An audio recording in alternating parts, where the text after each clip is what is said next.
কোরআন দিয়ে যদি কোনো অর্থনীতি চলে তাহলে সেই অর্থনীতি সবচেয়ে সেরা। কোরআন দিয়ে যদি কোনো সংস্কৃতি চলে তাহলে সেই কালচার সবচেয়ে সেরা। কোরআন দিয়ে যদি রাজনীতি চালানো হয় তাহলে দেশের সবচেয়ে সেরা রাজনীতির নাম হবে কোরআনের রাজনীতি। ঠিক কিনা বলেন? কোরআন দিয়ে যদি পার্লামেন্ট চলে, কোরআন দিয়ে যদি সচিবালয় চলে, কোরআন দিয়ে যদি বিচারালয় চলে, কোরআন দিয়ে যদি ক্যান্টনমেন্ট চলে, কোরআন দিয়ে যদি বিশ্ববিদ্যালয় চলে, তাহলে ক্যান্টনমেন্ট, বিশ্ববিদ্যালয়, সচিবালয়, বিচারালয় হবে পৃথিবীর মধ্যে সবচেয়ে সেরা। ঠিক কিনা বলেন? এরকম সেরা সচিবালয়, সেরা বিচারালয়, সেরা বিশ্ববিদ্যালয়, সেরা ক্যান্টনমেন্ট, সেরা বিশ্ববিদ্যালয় চান কে কে? হাত জেগে দাঁড়ান।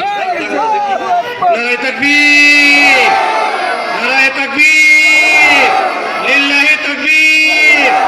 আল কোরআনের আলো পার্লামেন্টে চালো, আল কোরআনের আলো, আল হাদিসের আলো পার্লামেন্টে চালো। হাত নামান। শেষ সেন্টেন্স বলছি। 2013 সালের 2026 সালের 12ই ফেব্রুয়ারিতে বাংলাদেশে একটি ঐতিহাসিক নির্বাচন অনুষ্ঠিত হবে। সেই নির্বাচনে পরীক্ষা হবে কোরআনের পক্ষে তারা থাকে, কোরআনের বিপক্ষে কারা থাকে। ঠিক কিনা বলেন? আমি সিদ্ধিরগঞ্জ, সোনারঘাট, নারায়ণগঞ্জ 3 আসনের 6 লক্ষের কাছাকাছি ভোটারকে বিনয়ের সাথে অনুরোধ করতে চাই, আমরা জীবনের শেষ পর্যায়ে এসে, আমরা জীবনের এক পর্যায়ে এসে 54 বছরের মাথায় লাল সবুজের পতাকার পাশাপাশি বাংলাদেশ জাতীয় সংসদে যেখানে লাল সবুজের পতাকা পথ পথ করে উঠছে, সচিবালয়, বিচারালয়, ক্যান্টনমেন্ট, বিশ্ববিদ্যালয় সর্বত্র লাল সবুজের পতাকা পথ পথ করে উঠছে, সেই লাল সবুজের পতাকার পাশে, ডান পাশে অথবা বাম পাশে কালিমা তৈয়বা খচিত পতাকা, তার পাশে এখন থেকে উড়বে। হাত উঁচু করে এটি দেখিয়ে দিবেন আপনারা কারা কারা চান ইনশাআল্লাহ।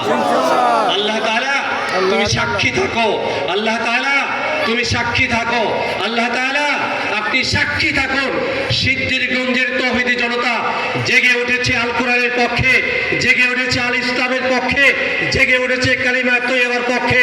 ঠিক কিনা বলেন? হাত নিচু করুন। সকলকে অনেক ধন্যবাদ। দেখা হবে বারবার ইনশাআল্লাহ। বলেন ইনশাআল্লাহ। আপনাদের মাধ্যমে মা বোনদের কাছে দাওয়াত পৌঁছাচ্ছি, তারাও যেন কোরআনের পক্ষে কাজ করে ইনশাআল্লাহ। দেখা হবে। আমার সাথে পড়েন সুবহানাকা আল্লাহুম্মা ওয়া বিহামদিকা আশহাদু আল্লা ইলাহা ইল্লা আনতা আস্তাগফিরুকা ওয়া আতুবু ইলাইক। আসসালামু আলাইকুম ওয়া রাহমাতুল্লাহি ওয়া বারাকাতুহু। মাদ্রাসাতুস সুফা, ঢাকা।